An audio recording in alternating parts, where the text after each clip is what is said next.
कोपरगाव तालुक्यातील कोळपेवाडी येथे दरवर्षी पारंपरिक रीतीने आयोजित करण्यात येणारी महेश्वर यात्रा यंदाही मोठ्या भक्तिमय वातावरणात आणि उत्साहात पार पडणार आहे।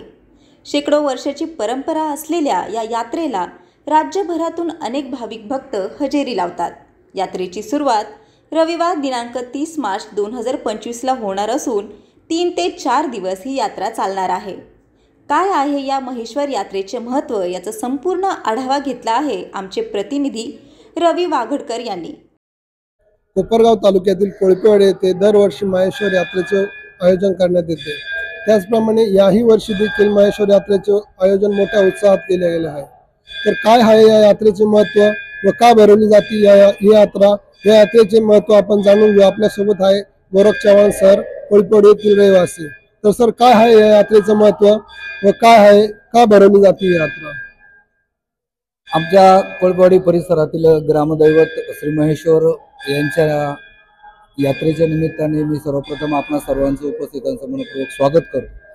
खरं तर आमचा संपूर्ण तालुक्याभरामधील हा कोळपेवाडीचा यात्रोत्सव म्हणजे सर्वात मोठा यात्रोत्सव समजला जातो। या कोळपेवाडीचं ग्रामदैवत आपले महेश्वर बाप्पा आणि या बाप्पाच्या संपूर्ण परिसरामध्ये एक वेगळी ख्याती आहे आणि अतिशय प्राचीन जागृत असं देवस्थान।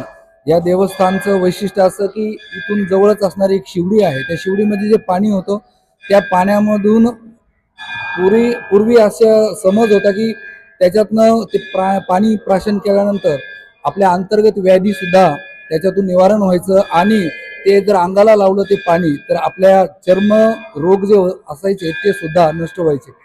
इतकी ख्याती आणि इतके जागृत देवस्थान आहे आणि म्हणून असं संपूर्ण पंचकृषीचं आराध्य दैवत असणार आमचे श्री महेश्वर बाप्पाचा आज हा यात्रोत्सव या ठिकाणी मोठ्या संख्येने भरतो आहे। आणि भाविक फक्त कोळपेवाडी पंचकृषीच नाही तर संपूर्ण तालुका आणि जिल्हाभरातून या ठिकाणी उपस्थित असतात। प्रत्येक नवस असतील, ही यात्रा फक्त 1, 2, 3 दिवसाची नाही तर ही इथून पुढे 15 दिवस चालणारी यात्रा आहे आणि 15 दिवस नवस जे देवाला केलेले असतात आपल्या सुख समृद्धीसाठी ते नवस सुद्धा फेडण्यासाठी भाविक या ठिकाणी येत असतात। या यात्रेचं आयोजन यात्रा कमिटी कशा प्रकारे करते हे आपण सरांकडून जाणून घेऊया।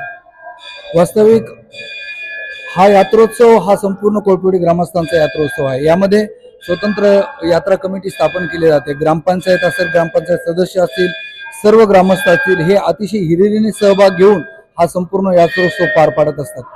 सर्वात प्रथम सकाळीच पहाटे महेश्वराला अभिषेक स्नान घातलं जातं। त्यानंतर त्या ठिकाणी अभिषेक घालण्यासाठी संपूर्ण पंचकृषीतील आणि कोळपेवाडीतील सर्व ग्रामस्थ या ठिकाणी आवर्जून उपस्थित असतात। त्यानंतर भक्तिगीताचा एक कार्यक्रम पहाट पाडवा म्हणून पार पाडला जातो। त्यानंतर कावड यात्रे, गंगेवरून कावडीने जे पाणी आणलं जातं त्या पाण्याने स्नान घालण्यासाठी त्या कावड यात्रेची मिरवणूक या ठिकाणी पार पडते। त्या मिरवणुकीनंतर दुपारच्या सत्रामध्ये या ठिकाणी 5 वाजता आपण 12 गाड्या ओढण्याचा कार्यक्रम पार पडतो।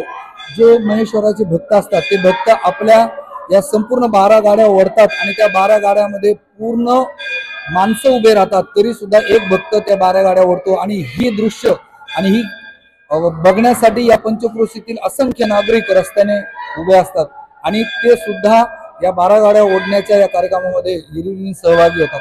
त्यानंतर सायंकाळच्या वेळी तगदरावची एक मिरवणूक निघते। अशा अनेकविध या ठिकाणी कार्यक्रमाचं नियोजन महेश्वर यात्रा कमिटीच्या वतीने राबवलं जातं आणि या यात्रा कमिटीमध्ये संपूर्ण ग्रामपंचायत, त्यानंतर कोळपेवाडीचे सर्व ज्येष्ठ श्रेष्ठ सर्वच ग्रामस्थ मंडळी आवर्जून सहभाग नोंदवतात। प्रत्येक जण आपल्या गावची यात्रा आणि महेश्वराची यात्रा म्हणून यामध्ये सहभागी होतो आणि म्हणून या यात्रा कमिटीच्या वतीने मी आमच्या कोळपेवाडी ग्रामपंचायत आणि ग्रामस्थांच्या वतीने या परिसरातीलच नव्हे तर संपूर्ण तालुका, जिल्हा आणि राज्यभरातील भाविकांना विनंती करतो की आपण यावं, महेश्वराचे दर्शन घ्यावं आणि या संपूर्ण यात्रेचा आपण आनंद लुटावा, हीच आपणा सर्वांना विनंती आहे। आणि आपणा सर्वांना गुढीपाडव्याच्या आणि नवीन वर्षाच्या आमच्या कोळपेवाडी ग्रामपंचायतच्या वतीने मी शुभेच्छा व्यक्त करतो।